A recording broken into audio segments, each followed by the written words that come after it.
ইতিহাস আর আমার বলতে হবে এখনো কামাল দুরবস্থাতে আছে। কামাল পলায় ছিল খুন করে খুনি হইয়া কুয়েতের বাড়িতে বেড়াবক্তি পালতো। ওই কামাল আবার দেশের মায়াতে আইসা সিলেটে ছিল। সিলেটের গুহা তো থাকতে পারে নাই এই কামাল। ওই সময় সাপোর্ট করছিল আমানুল্লাহ আমান, বিএনপির আমানুল্লাহ আমান। আজকে কি দুর্দশা। আমি বলছিলাম এই আনোয়ারের ছেলেদেরকে, সোনা কান্দার, তোমার বাপের 3টা জানাজা হইল। একটা হইল আওয়ামী লীগের পার্টিগত ঢাকা রমনা ভবনে, আর একটা হইল রামের কান্দায়, আর একটা জানাজা হইল সোনাকান্দা মাঠে। বলছিলাম তোমার বাবা ভালো মানুষ, আওয়ামী লীগ দল করতে পারে, যার যে খুশি দল করবে, ভালো মানুষ তো সব দলই আছে। তোমার বাবা ভালো মানুষ, কিন্তু যে ঘটনা ঘটে গেছে তোমার বাপের 3 জানাজার মানুষ না। তোমার বাপের 3টা জানাজা পাইতে পারে এতটুক না। তোমার বাপের নসিব ভালো, তোমার বাপকে মেরে ফেলছে। তোমরা কিন্তু কারোর সাথে আর বাইরো না, তোমরা ভালো থাকবা, তোমরা সবর করো। কিন্তু পোলারা শোনে রে আমার কথা, আনারে পোলারা কথা শোনে নাই। যা হইবার তা হয়েছে। অদূত শুকুর ওয়াহিদ, ওকে বাপের নাম হাতে মালি, বাড়ি বরিশাল বাকেরগঞ্জ। ওরা এত শান্তিতে রাখছিল এই সোনাকান্দার মেয়েদেরকে, পুরুষদেরকে। ওরা স্বর্ণের অলংকার মেয়েরা দিয়ে দিত, লক্ষ লক্ষ টাকা দিত। আর ওদের দাবি ছিল কি, নায়েবে নবী বেহেশতে যাবে, আর কেউ যাবে না।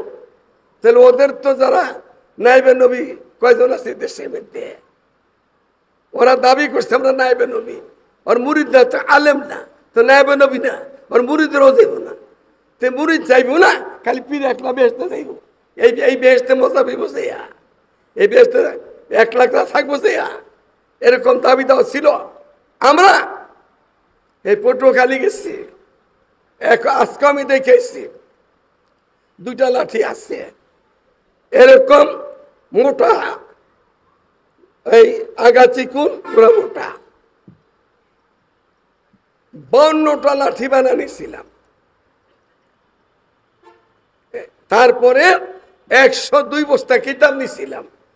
এখন আসছে বরিশালে, ওই সময় 40 বছর আগে বলতেছি, তখন এত কিতাব বরিশাল সব মিলালে হইব না, বরিশালের সব মিলালে হইতো না।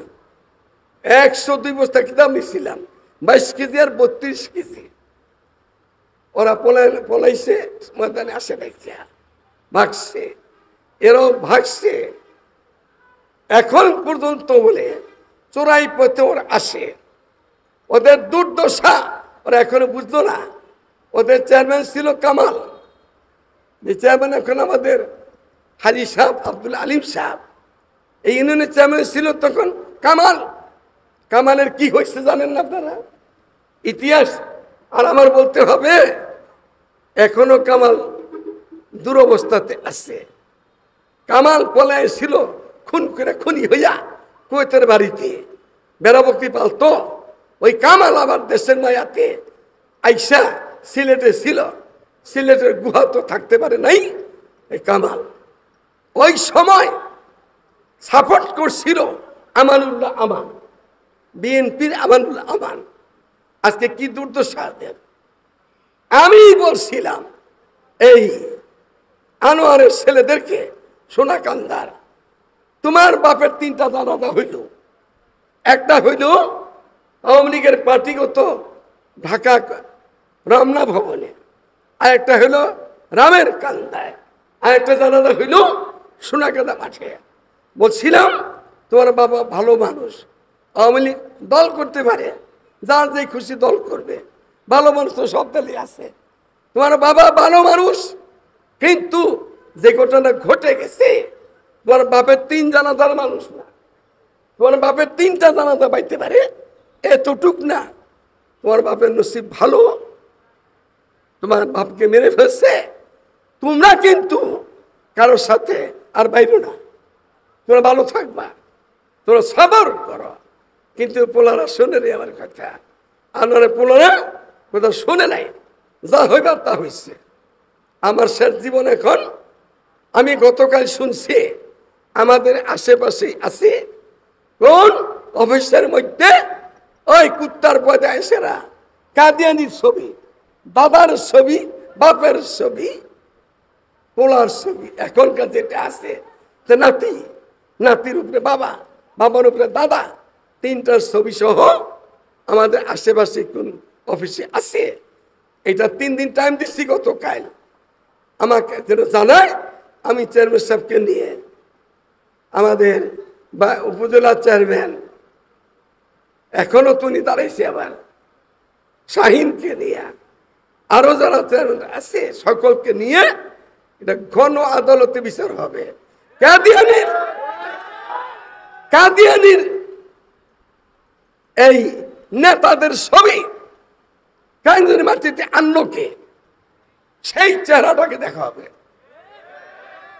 সেই সময় বদমাশি করছে নজরুল, সোনাকাদা নজরুল বদমাশ, 40 জনকে আমার কাছে মারতে পারলি, কখন হাজিও গেছে নজরুলের তবার জন্য। এই সোনাকান্দান কখন হাজি মুরব্বী মা এখন বাচ্চা আছে অসুস্থ, এরা নিয়ে গেছে আমার কাছে, 40 জন গেছিল এই নজরুলের সব তবা করতে। নজরুল আসল তবা করে নাই, উপর আমাদের দেখাইছে ভিতরে ভিতরে, কারণ যেহেতু ওই ভণ্ড বরকতুল্লাহ নজরুলের শ্বশুর, ইতিহাস মনে রেখো, বন্ধ বরকতুল্লাহ কার শ্বশুর? নজরুলের শ্বশুর। নজরুল ভিতরে ভিতরে খালি আমরা তার খোঁজখবর নাই, এগুলি করছে।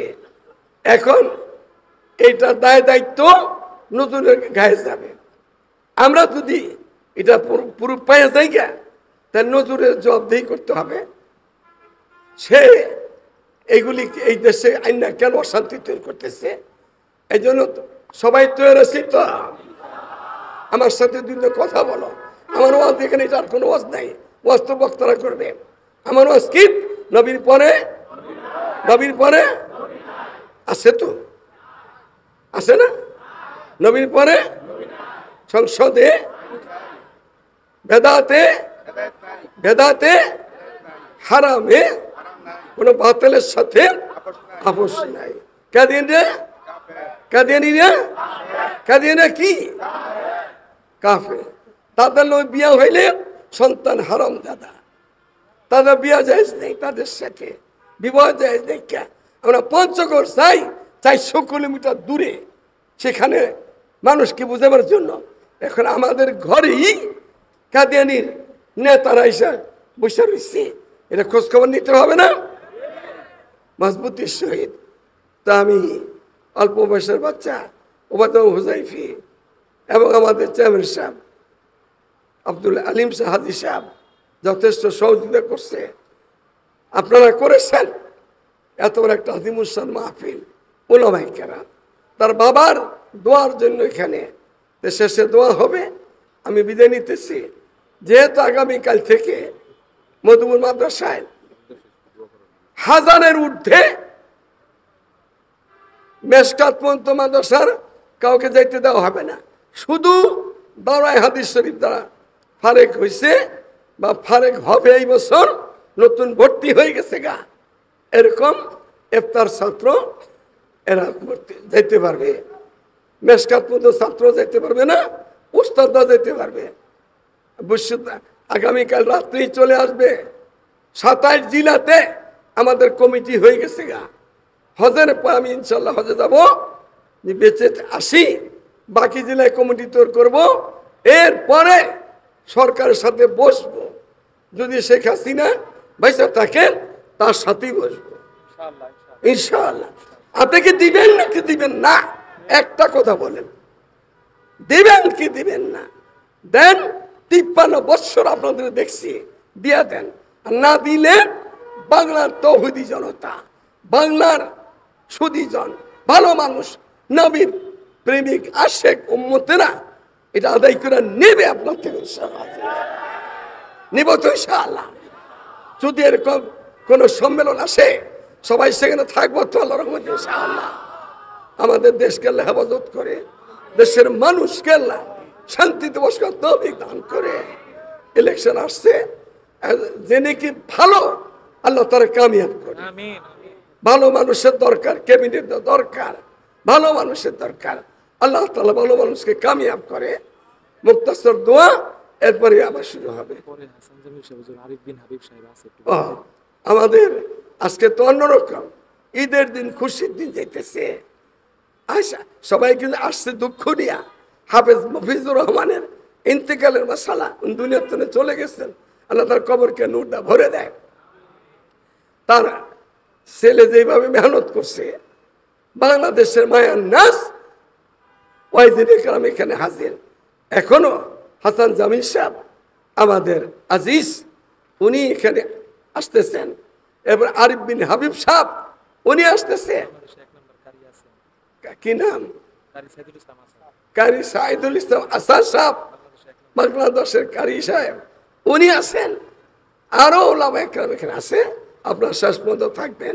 যদিও গরমে কষ্ট হইতেছে, গরম তো এখান থেকে গেলে ঘরে গেল গরম। যাদের ঘরে ওই যে কি আছে যিনি এসি আছে, তারা আমাদের সব ঘরে তো গরম, গরম গরম, বাইরেও গরম। এটা আমাদের আযাব আসছে, আমাদের কারণে আসছে। আমরা সকলে তওবা করি, আল্লাহ তাআলা আমাদের মাফ করে দিবে এবং আল্লাহর রহমতের বৃষ্টি দিয়ে মালামাল করে দিবে। আস্তাগফিরুল্লাহ, সবাই ইস্তেগফার করেন। আস্তাগফিরুল্লাহ আল্লাযী লা ইলাহা ইল্লা হুয়াল হাইয়ুল কাইয়্যুম ওয়া আতুবু ইলাইহি ওয়া লা হাওলা ওয়া লা কুওয়াতা ইল্লা বিল্লাহিল আলিয়্যিল আযীম। তিন কাজ বেশি করব, রহমত আসবে। সালাম বেশি দিব, শান্তি পাবো। মেহমানদারি করব, বরকত পাবো। তাহাজ্জুদের নামাজ পড়বো, আল্লাহ তাআলাকে খুব কাছে পাবো। আল্লাহুম্মা আনতাস সালাম ওয়া মিনকাস সালাম তাবারাকতা ইয়া যাল জালালি ওয়াল ইকরাম। রব্বানা যালামনা আনফুসানা ওয়া ইন লাম তাগফির লানা ওয়া তারহামনা লানাকুনান্না মিনাল খাসিরিন। মাওলাই করিম, আমাদের সকলকে মাফ করে দাও। আমাদের বদআমলের জন্য আসমানের থেকে রহমতের বৃষ্টি দূরে সরে গেছে। তুমি মেহেরবানি করে আমাদের মাফ করে দাও, রহমতের বৃষ্টি দিয়ে মালামাল করে দাও। হে আল্লাহ, এই মজমাকে কবুল করো। আজিজ উবাইদুর রহমান বাপের মহাব্বতে এত উলামা ইকরাম দাওয়াত দিয়েছে। আল্লাহ তুমি মরহুমকে জান্নাতে মধ্যে আলা মাকাম দান করো, সবরে জমিল একটা তৌফিক দিও। সমস্ত মুসলমান ভাইদেরকে তুমি মাফ করে দাও, সারা বিশ্বের মুসলমানকে মাফ করে দাও। ইয়া আল্লাহ, আমাদের অন্যায় দিকে দেখলে তো মাফ পাবো না। আমরা তোমার দয়ার নবীর, রক্তমাখা নবীর, ইমাম নবীর উম্মত, ওই খাতিরে আমাদের মাফ করে দাও। এ আল্লাহ, আমাদের জানা অজানা ছোট বড় সমস্ত গুনাহ থেকে মাফ চাইতেছি, আমাদের মাফ করে দিয়ে রহমতের বৃষ্টি দিয়া মালামাল করে দিও। আগামী পরশুদিন সকাল থেকে মধুর মাদ্রাসায় উলামায়ে কেরামের জন্য, মুফতি মুহাদ্দিস সাহেবদের জন্য, ওয়াইজিনদের জন্য যে ট্রেনিং হবে, তালুম দেবন্দের হযরত মাওলানা শাহ আলম গৌরবপুরী সাহেব, তিনি বাংলাদেশে আমাদের দেশে চলে আসছেন। উনি কালকেই বিকালবেলা মধুপুর পৌঁছে যাবে। বৃহস্পতিবার, শুক্রবার, জুমার পরে, আসর পরে দোয়া হবে শুক্রবার দিন। ইয়া আল্লাহ, তুমি সব গুণীকে সুন্দর মতো করা তৌফিক দিও। সমস্ত বাতিলের সাথে মরতে মরতে লড়বো, লড়তে লড়তে মরবো, এই তৌফিক দিও। সবাই বলো, সমস্ত বাতিলের সাথে মরতে মরতে লড়বো, লড়তে লড়তে মরবো। এই মসলা কবুল করো, এই যুবকদেরকে কবুল করো। এই যুবকেরা আমাদের ভবিষ্যৎ উজ্জ্বল নক্ষত্র। এরা কাউন্সিলের মেম্বার হবে, আমাদের হাইসের মতো চেয়ারম্যান হবে, ওসি হবে, এসপি হবে, ডিসি হবে, মন্ত্রী হবে, ধনী হবে। এই যুবকেরা, এই যুব সমাজ সর্বনাশ হয়ে যেতেছে মোবাইলের পিছে পইরা। ঘরেরও শান্তি, বাইরেরও শান্তি, দেশেও শান্তি হয়ে যেতেছে। আল্লাহ যুবকদের হেফাজত করো, এই যুবকদের নেককার বানাও, এই যুবকদের আবরার বানাও। এই আল্লাহ, খাস করে কেরানীগঞ্জের আমাদের এলাকার যত মানুষ কবরে সেই আছে ধর্মস্বরূপ আজকের আজিমুসান মাহফিল কুশিলা করে সকলকে মাফ করে দাও আল্লাহ। তুমি মাফ করতে ভালোবাসো, আমরা গুনাহ করতে ভালোবাসি, তো দয়া করে মাফ করেই দাও। আল্লাহুম্মা ফির ওয়াইল্লাম তাগফির ফাগফির, মাফ করে দাও আল্লাহ, আমাদের সকলকে মাফ করে দাও। খোদায়া বহকে বনি ফাতিমা কেবল কওলে ইমা কোনো খাতিমা अगर तो रद कुनी वर कबूल मनो दस्ते दामाने आले रसूल सुब्हान रब्बिका रब्बिल इज्जति अम्मा यसिफून व सलामुन अला मुरसलीन अल्हम्दुलिल्लाहि रब्बिल आलमीन।